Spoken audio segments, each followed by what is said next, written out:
Bem-vindos ao Tranquilamente, um espaço que nós vamos conversar de uma maneira leve e profunda sobre comportamento, emoções e bem-estar. Eu sou Adriana de Oliveira, sou psicóloga, doutora em ciência do comportamento e ao longo dos episódios nós vamos estar explorando juntos temas que fazem parte do nosso dia a dia, desde os desafios emocionais que nós precisamos lidar até as estratégias para a gente poder viver com mais equilíbrio e tranquilidade. Então, olha só. Hoje eu quero conversar com vocês sobre a crise de meia-idade dos milênios. Eu tô falando aí do pessoal nascido entre a década de 80 e 81 até 95, 96. Então, basicamente nós estamos falando aí do pessoal ali dos 30 até mais ou menos os 45 anos. Essa é a geração milênios. A geração milênios, agora que eles chegam na meia-idade, eles chegam diferente do que os seus pais chegaram. Então, começa a ficar um tanto quanto peculiar entender um pouco disso. Então, olha só, o que está acontecendo na década de 80 e de 90? O Brasil estava se reconstruindo. Nós ouvimos uma coisa, a gente aprendeu um termo que a gente não conhecia muito bem, que foi o termo meritocracia. Já ouviu falar desse termo? Não se falava de outra coisa na década de 80 e na década de 90, olha só. Qual que foi o discurso que era falado e repetido? Estude, trabalhe, se esforce, seja você mesmo e tudo vai dar certo. Você acredita? Então, olha só, a gente tem uma geração que vai crescer acreditando que o quê? Acreditando que se ele tivesse um diploma, ele teria um emprego estável. Isso com certeza iria acontecer. A geração milênio acreditou que, olha só, nos seus 30 anos, você vai estar estável na sua carreira profissionalmente. Nós fomos estudar, nós entendemos que as coisas seriam diferentes. Qual que é o resultado disso? Hoje a gente tem muita gente de Uber que tem diploma universitário. A promessa de estude, se esforce, seja você, empreenda, seja você mesmo. E tudo vai dar certo, foi algo que foi prometido e repetido para os milênios. Então, prometeram para os milênios que se eles estudassem, trabalhassem, se esforçassem, ia dar tudo certo. Eles iam trabalhar aos 20 para curtir a vida aos 40. Era isso que era disseminado. Além disso, então, além deles estarem recebendo essa quantidade de promessas, como que eles veem os pais deles chegando? Então, quem são os pais dos milênios, né? Os boomers. Eles estão casados. Gente, quando eu estava preparando essa live, eu estava pensando, a minha mãe, na minha idade, ela já tinha casado, tinha tido 3 filhos e já tinha se divorciado e estava passando por uma menopausa. Imagina, na minha idade. Hoje eu tô decidindo se eu vou fazer crossfit 3 vezes na semana ou 4 vezes na semana. Tem uma mudança gritante, mas o que que nós vimos dos nossos pais? Nós vimos eles construindo patrimônio, vimos eles comprando, vimos eles com empregos estáveis, vimos eles com uma vida aparentemente simples, porque olha só, era simples. O que que você precisava na década de 80, enquanto você era um adulto? Você tinha que estudar, você tinha que trabalhar, você ia casar, você ia ter filho, você ia criar os filhos, você ia se aposentar, os seus filhos iam cuidar de você e você ia morrer. Olha só, a vida era fácil, a vida era fácil. Agora, o que que acontece com os milênios? Então, eles estão vendo a vida dos pais. O negócio, o script está pronto. Estude, trabalho, case, tenha filhos. Tem um diploma, vai ter trabalho. Se esforce no seu trabalho que você vai crescer. Tenha filhos, você nunca estará sozinho. Olha só.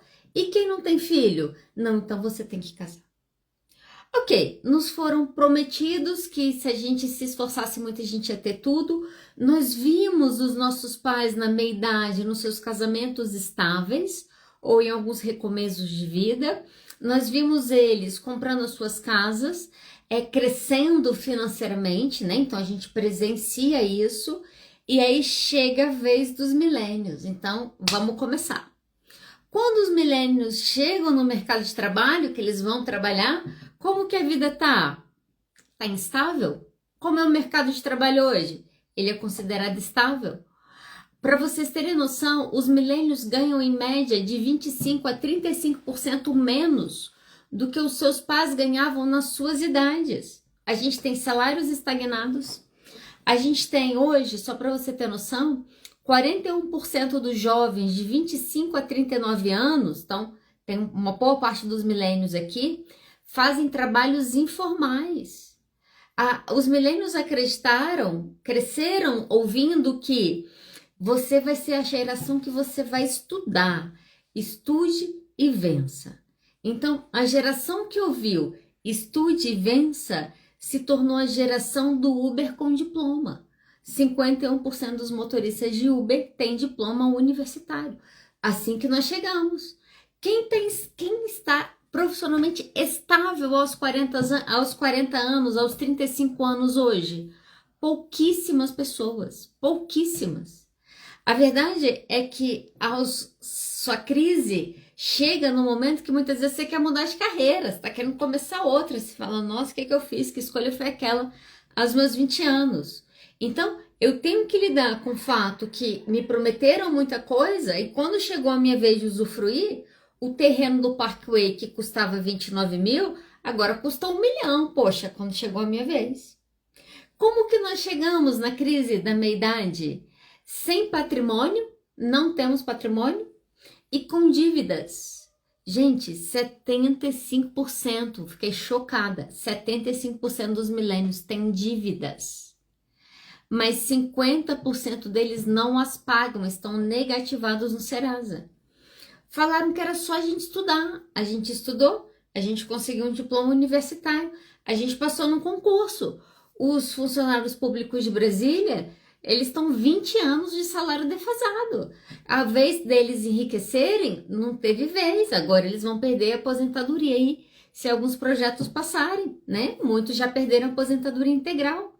Chegou a sua vez, não tem vez. Chegou na meia-idade como? Sem patrimônio e com dívida.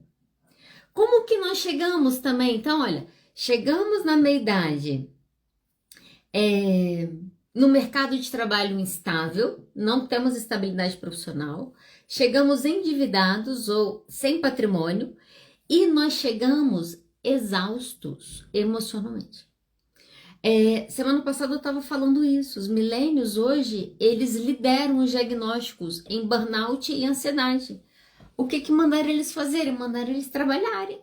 Trabalharem até quando? Trabalhe até dar certo. O que eles fizeram? Eles trabalharam. E aí não deu certo.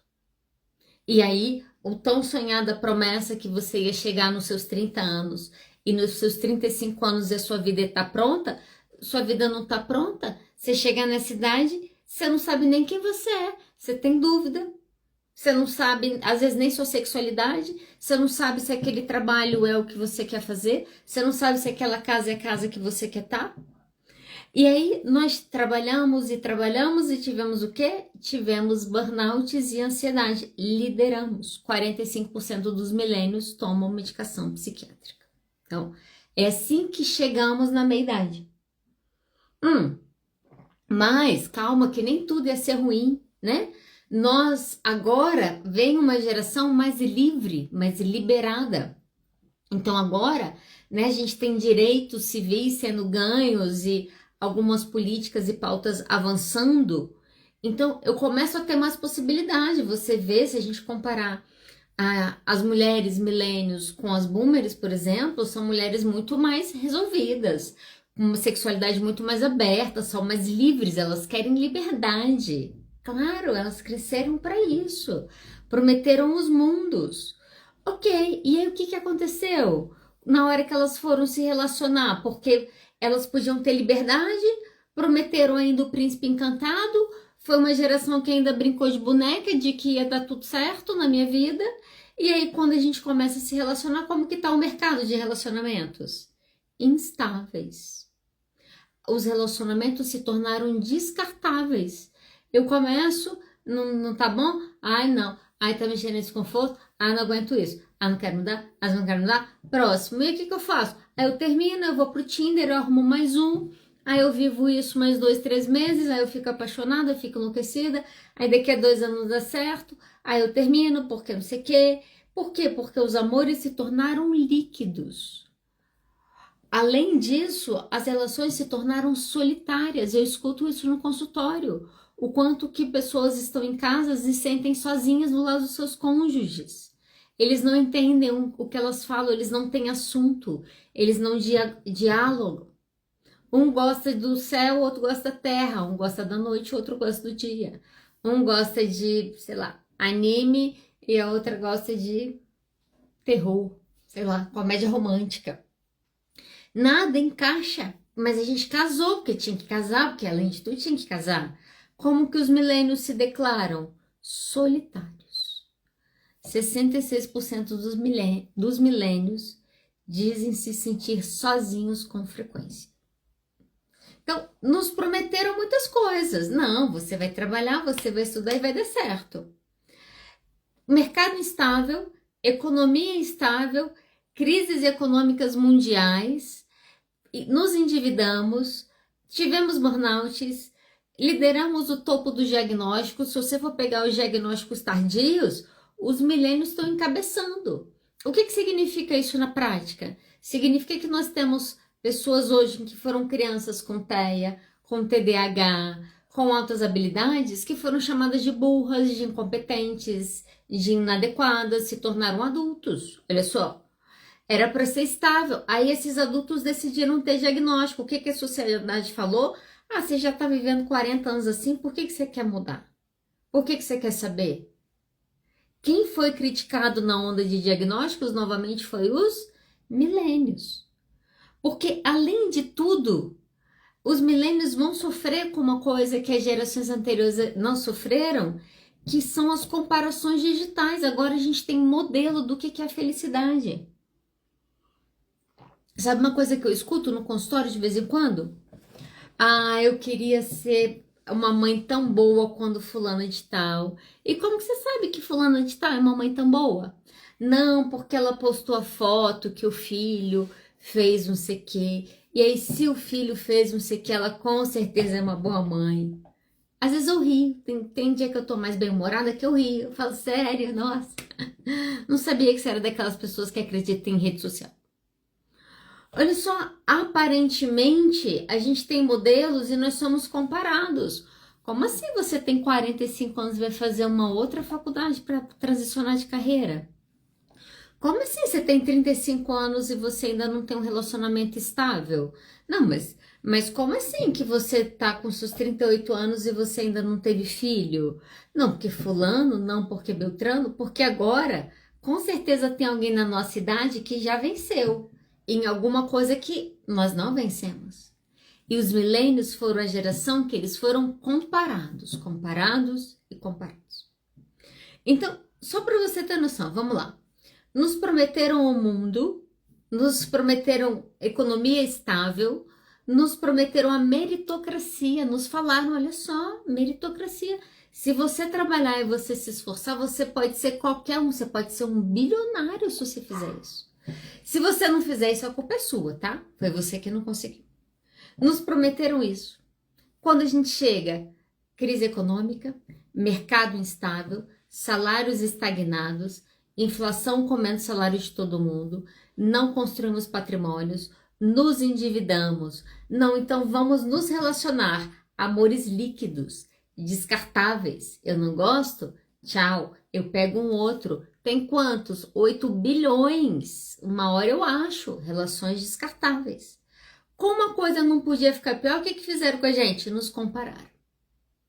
Agora, a sexta e última coisa para falar da crise dos milênios, né, que chegamos bem comprometidos na meia-idade, existe uma coisa que aconteceu aqui que foi sem precedentes. Essa é a verdade.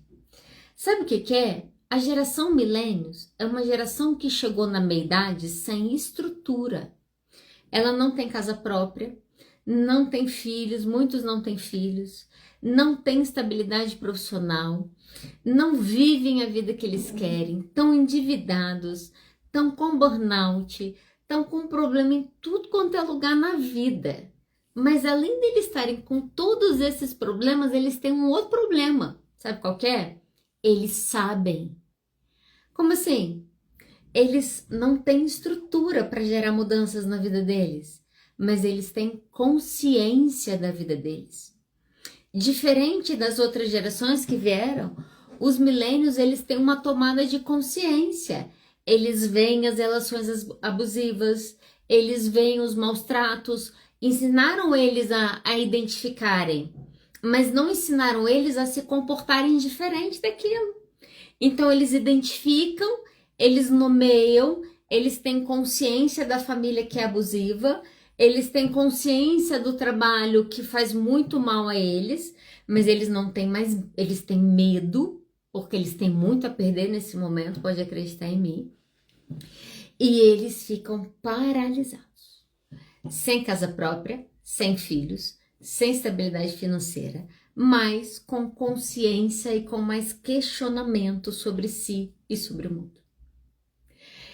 A verdade é que os milênios foi talvez uma das primeiras gerações que tomou consciência dos desencaixes. Eles perceberam que eles não estavam mais encaixados, que prometeram coisas a eles, que eles iriam trabalhar com 20 anos e eles estariam aposentados aos 40, e eles chegaram aos 40 e eles ainda não sabem nem com que eles querem trabalhar. Como assim era para eu estar aposentado? Como assim era para eu estar com uma vida estável se eu ainda nem tenho alguém estável na minha vida? Como assim já chegou a hora de eu ter filho? Só que o problema não é você estar desencaixado somente, porque as gerações anteriores, claro que elas tiveram seus desencaixes, mas elas resolveram como? Elas resolveram com cachaça. Como que a geração milênios decidiu resolver? Decidiu resolver com terapia. Okay? Por isso que eles se tornaram às vezes, e a geração Z vem isso com mais força ainda. Porque uma vez que eu percebo os meus desencaixes, eu vou para ansiedade, eu vou para depressão, eu vou para esse monte de volume emocional que agora eu preciso cuidar, preciso mudar, preciso fazer alguma coisa em relação a isso aqui. Só que qual que é o problema? Somos uma geração consciente, sabemos as violências, sabemos os problemas, entendemos o que aconteceu, o que deixou, sabemos por que nós tivemos burnout, mas nós não sabemos sair desse lugar. Por quê? Porque a geração milênio se tornou uma geração sem referência. Na semana, na Corpus Christi, o último feriado que teve de Corpus Christi, eu e minha esposa, a gente viajou com uma amiga nossa. E aí a gente estava conversando, e a gente se parece muito, ela tem um perfil muito trabalho, que se eu não cuidar, eu também tenho o mesmo perfil, trabalho. E ela estava conversando, que ela estava tensa e tal. Eu falei, olha só, você precisa sair do seu registro do trabalho. Ela riu, eu ri também. Eu falei, você precisa sair do seu registro do trabalho. Enquanto você fica nele, aí você caminha para esses adoecimentos. Então, você precisa cuidar disso aqui. Ela virou para mim e falou assim, e como que é? Como que faz diferente? Na hora eu ri, eu falei, eu não sei. Eu falei, sabe por quê? Porque eu fico tentando ensinar isso para os meus pacientes, vamos ter um registro diferente do que nos foi ensinado, mas a verdade é que nós somos uma geração sem referência. Nós não temos ídolos, nós não temos modelos, nós não temos referências de pessoas saudáveis que equilibram as coisas. A gente tem um monte de gente mentindo nas redes sociais que você nunca sabe quem é fake e quem não é. A gente criou uma vida de filtros. A gente não sabe mais o que acontece. As referências que o nosso país tem é Virgínia, é Neymar. Eu não sei você, mas não são referências que eu gostaria de ter na minha vida. Porque além disso tudo, para nossa crise ficar um pouquinho pior, a geração milênios, falaram para ela que ela não tinha só que viver. Não era para você estudar, casar, ter filho, trabalhar, se aposentar e morrer. Não era para você fazer isso. Era para você viver. Era para você viver com propósito. Propósito. Viver com sentido. E aí o que chegou aos 40 anos? Chegou aos 40 anos sem sentido, sem propósito. Fizeram escolhas que seus pais queriam, se casaram com pessoas que seus pais queriam, não conseguiram sair dos relacionamentos, não conseguiram mudar de trabalho, deprimiram. Como que os milênios chegam na crise da meia-idade? Chegam com mais diploma que os seus pais tiveram, mas consequentemente eles chegam com menos dinheiro, com menos vínculos emocionais, se sentindo mais cansados e fazendo mais perguntas para o mundo. Resumindo, é assim que chegou a geração milênio. Qual é a crise da geração milênio? Eles trabalharam, eles fizeram tudo o que falaram para eles que eles tinham que fazer, porque se eles fizessem aquilo iria dar certo. Eles estudaram loucamente, eles acumularam muito mais diploma que os seus pais, mas não conseguiram juntar os dinheiros, não conseguiram criar vínculos emocionais, estão cansados, estão deprimidos, estão ansiosos, estão se perguntando, afinal, qual é o sentido? Essa é a realidade. A crise dos milênios não está sendo trocar o guarda-roupa e comprar jaqueta de couro. Eles não podem, eles não têm dinheiro para isso. A crise dos milênios está sendo saber como que eles recuperam a saúde mental deles para ver se eles conseguem pensar num futuro um pouquinho diferente. Esse é o momento. Então, ninguém está trocando carrão ou pegando menininha de 20 anos mais na crise da meia-idade, como foi o modelo que nós vimos acontecer anteriormente. O que está acontecendo agora é mais ansiedade, mais questionamento, mais Rivotril, mais terapia. E a pergunta, que é o que eu sempre tento responder, né? Que eu quero caminhar para o final respondendo essa pergunta com você, e agora o que a gente faz? Porque a crise é diferente. Só que a gente precisa atravessá-la, né? Quando a gente tem uma crise, a gente precisa saber como que a gente vai lidar com essa crise. E aí a primeira coisa, eu quero te dar coisas muito pontuais, sabe? Se você se vê nesse momento, milênios, crise, meu Deus, achei que minha vida está pronta e minha vida não está pronta. E eu nem sei direito o que eu quero. Então, se você está nesse momento, a primeira coisa que você precisa fazer é parar de se comparar. Com quem? Com duas coisinhas básicas que você precisa parar de se comparar. Você precisa parar de se comparar com os seus pais, ok? Você precisa parar de se comparar com os seus pais. Não é a mesma geração, não adianta, não tem jeito. Eu me comparar com eles, eu criar sobre mim uma pressão que eu nunca vou ser capaz de realizar. A minha história foi diferente deles. O meu pai, a geração do meu pai foi para quê? Case, trabalhe, cuide dos seus filhos, se aposente e morra. É isso, foi feito para isso. Mas o que ele ensinou eu aos meus irmãos? Você precisa viver, você precisa cuidar do seu dinheiro, você precisa trabalhar, você precisa cuidar de você, você precisa poder viajar, você tem que ser livre. Tá, mas aí agora chega a minha vez de ser livre e era para eu viver muito mais que eles, eu tô vivendo muito menos. É isso que aconteceu. O que você precisa fazer? Pare de se comparar. Com quem? Pare de se comparar com seus pais. A vida dos seus pais foi a vida dos seus pais. E a sua vida? A sua você ainda tá vivendo aqui, ó. Você ainda tá construindo. Pare de se comparar com a internet. Pare de se comparar com a internet. Né? Entre a semana, essa semana eu fico falando disso. Limpe a sua internet. Cuide de quem você quer ver. Né? Tenha filtro. Cuide com o que você fala, porque a internet está nos escutando. Essa é a verdade. Fica falando dos seus medos. Será que tem alguém no mundo com 45 anos, riquíssima, feliz, psicóloga e tal, com a vida perfeita? Amanhã ele me mostra alguém. E posso te dizer uma coisa? Alguém que não vai ser eu. Quer lidar com a sua crise de uma outra maneira? Pare as comparações. Você precisa parar as comparações. Se você conseguir parar de se comparar com seus pais e de se comparar com a internet, isso já vai te ajudar muito, ok? Segunda coisa, você precisa aceitar. Aceitar o quê? Aceitar que o roteiro falhou. Então, quando a gente nasce, a gente recebe um roteiro, essa é a verdade. A gente passa alguns anos da nossa vida com os nossos pais nos dizendo quem que nós precisamos ser. Você vai ser o quê? Tem que estudar, tem que trabalhar. Meu filho vai ser pastor. Meu filho vai servir na igreja. Ai, não, esse aqui vai ser médico. A gente passa parte da nossa infância e da nossa adolescência sem os nossos pais saberem, ou às vezes sabendo, nos dizendo qual é a vida que a gente deveria viver. A vida, não, 40 anos, profissionalmente estável, família, filhos, não sei o que, caminhando para a morte, para você poder aproveitar. Falhou, entendeu? Talvez você precise em algum momento falar para o seu pai, para sua mãe, falar, olha só, o roteiro que você tinha pensado ruiu. Eu comecei a ruir o roteiro do meu pai quando eu avisei para ele que eu não queria ser médica. O roteiro dele piorou um pouquinho do que ele tinha pensado para mim quando eu contei para ele que eu era gay.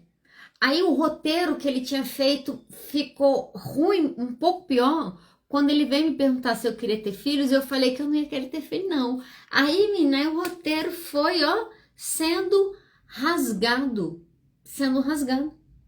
E muitas vezes a gente sofre. Gente, eu já me vi em situações, já até compartilhei aqui em outros momentos, eu já me vi em situações de eu me perceber sofrendo, por quê? Porque eu não era hétero, eu queria ser. Claro que eu queria ser.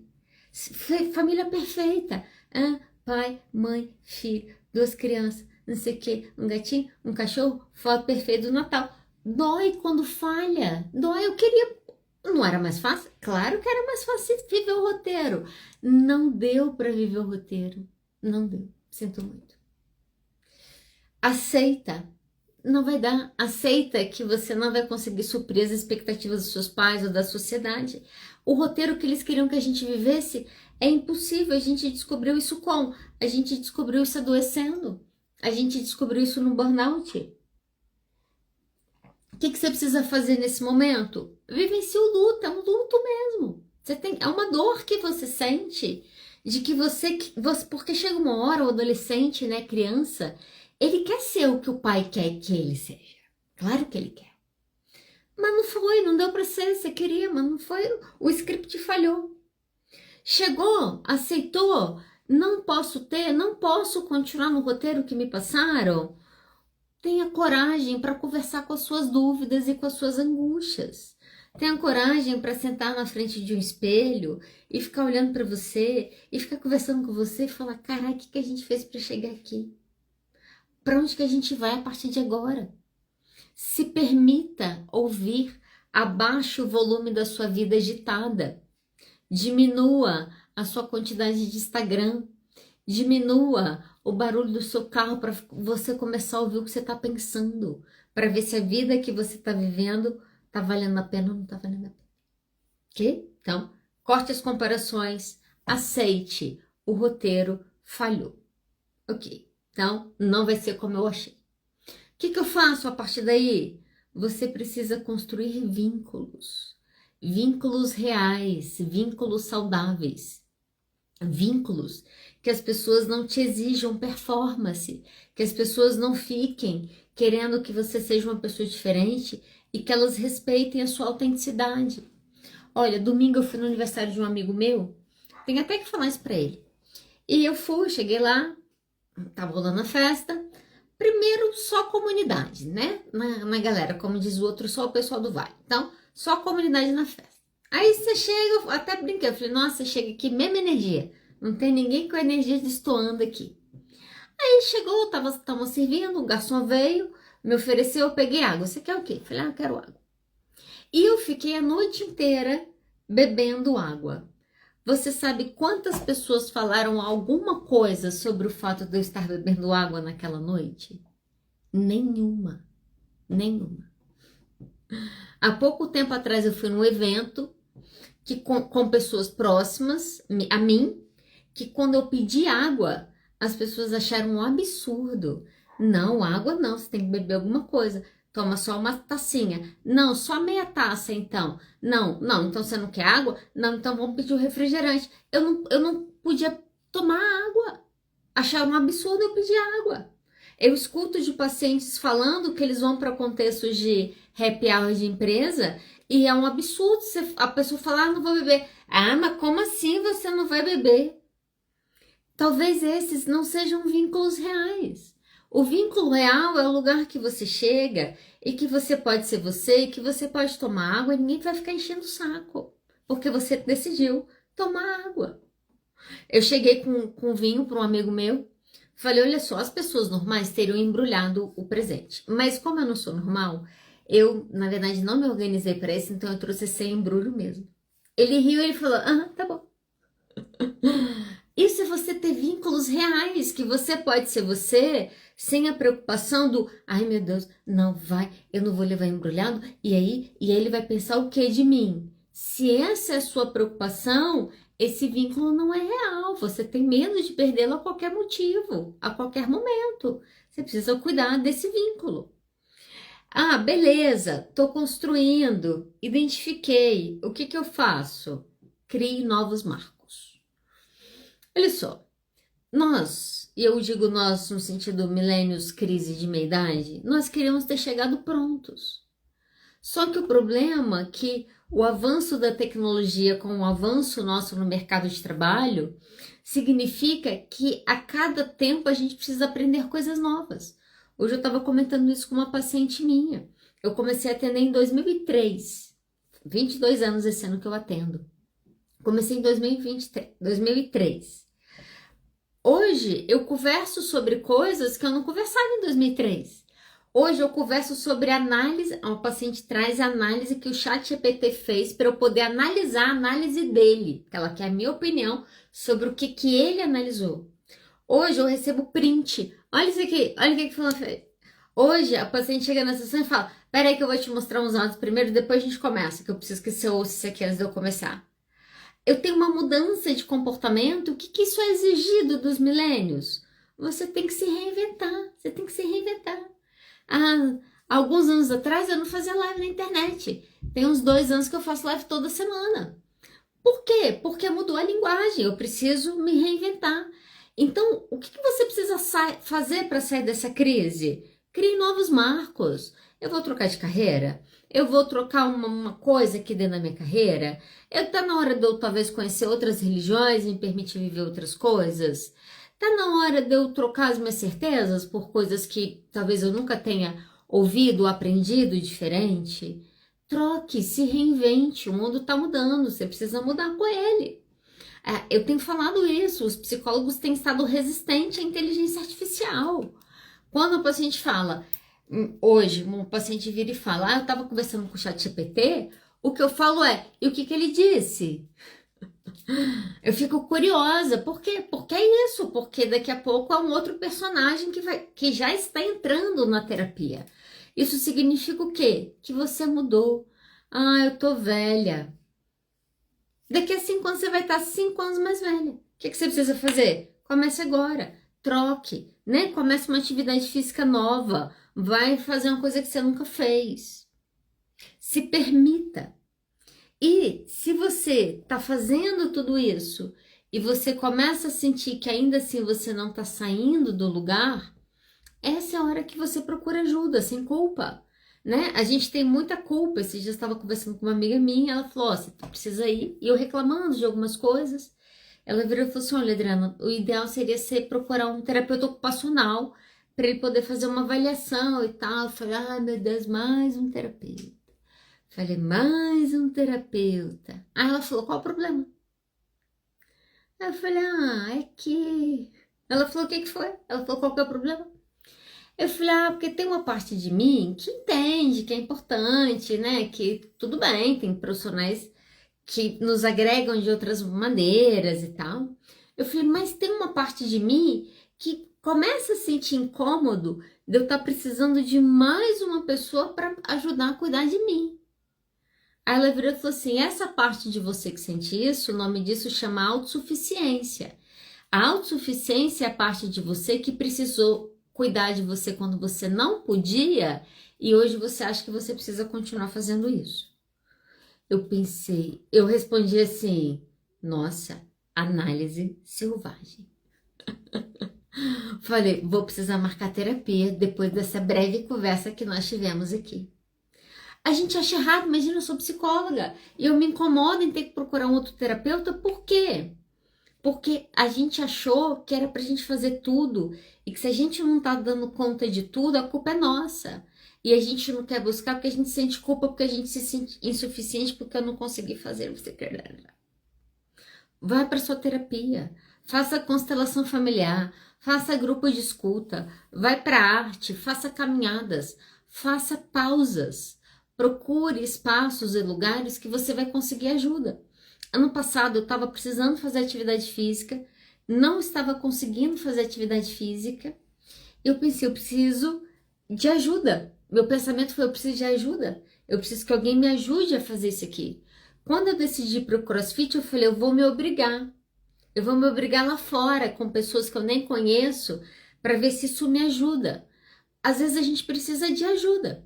Se você entra numa crise que você fica tentando sair e você não consegue, essa é a hora de você procurar ajuda. Porque prometeram muito para os milênios. Os milênios eram para ser as mulheres livres, os homens progressistas, empreendedores, que buscam liberdade e experiências. Mas eles chegam na meia-idade frustrados, com burnout, sem entender direito por que o mundo é daquele jeito, porque falaram que seria de um outro jeito. E aí a gente adoeceu. A nossa crise se tornou um grande adoecimento. É psiquiátrico mesmo. A gente não deu conta. Não deu conta por quê? Porque nos prometeram um mundo e nos entregaram outro. Nos fizeram promessas que nunca conseguiram nos cumprir. E a gente ficou seguindo aquele roteiro, acreditando fielmente naqueles passos, e a gente só percebeu que não ia dar certo quando a gente estava chegando no final do roteiro. Opa, final não, na metade dele. Porque a crise da meia-idade é a crise que chega na metade da minha vida, às vezes ela chega como uma porrada mesmo, para me perguntar, ei, e aí, gostou do roteiro até agora? A gente evita crises, nós não gostamos de sentir desconfortos, nossa, angústia, aquele negócio parece que vai matar você, que você quer sair correndo. A gente tenta fugir das crises. Não fuja das suas crises. Deixa eu falar isso aqui para eu terminar. Não fuja das suas crises. Às vezes, né, a gente precisa de noites escuras para a gente conseguir ver as estrelas. Se você sai no meio da cidade, é difícil ver. Quando a noite fica mais densa, escura e sem tanta iluminação, você consegue ver coisas que você não consegue ver naturalmente. Não necessariamente a crise é ruim. No chinês, a palavra crise ela tem dois significados. Um é desorganização e perigo, e o outro é transformação e oportunidade. A crise é esse momento de instabilidade que nós entramos, que a gente precisa às vezes tentar se organizar no meio delas às vezes sem conseguir, porque ou ela me leva para um adoecimento pior e ela me coloca ainda mais em risco, ou ela me joga para um lugar de transformação, ela me joga para um lugar de oportunidade, que agora eu repenso o que eu faço, como eu me coloco no mundo, como que eu me relaciono, como que é a minha sexualidade ou não é, o que é prazeroso ou não para mim profissionalmente. É a hora que a gente se pergunta. A crise, ela anuncia um tempo de transformação. E aí eu quero terminar com um poema. Quero terminar hoje com um poema com você, fechando aí a nossa crise da meia-idade nos milênios. Não sei se você conhece, que é um poema chamado Tempo de Travessia. Sempre que você entrar numa crise, a crise da meia-idade ela é esse momento, a gente entra num tempo de travessia. O poema diz o seguinte: há um tempo em que é preciso abandonar as velhas roupas, que já têm o formato dos nossos corpos, e esquecer os caminhos que levam sempre aos mesmos lugares. Às vezes é nesse momento que eu preciso ver se aquela roupa ainda faz sentido para a pessoa que eu sou. Às vezes é um momento que eu preciso pensar se eu realmente quero ficar percorrendo os mesmos caminhos que eu sempre percorri e dando as mesmas soluções para os meus problemas que eu venho dando há muito tempo. Porque a maioria de nós soluciona os seus problemas não vivendo os seus problemas, ignorando os seus problemas. Ele fala, é tempo de travessia. E se não ousarmos fazê-la, teremos ficado para sempre à margem de nós mesmos. A crise é o tempo da profecia. Perdão, é o tempo da travessia. É o tempo que eu preciso rever as minhas crenças, os meus valores, como eu me coloco no mundo, como eu me coloco na minha relação. Se eu não permito olhar para essas coisas e pensar nessas coisas, eu me mantenho na repetição dos mesmos lugares. E se eu não encarar as minhas crises, aonde eu vou ficar? Uma vida inteira à margem de você mesmo. Fazendo o quê? Vivendo o script. Que quem escreveu? Eu tenho certeza que não foi você. Eu tô torcendo pela sua travessia, ok?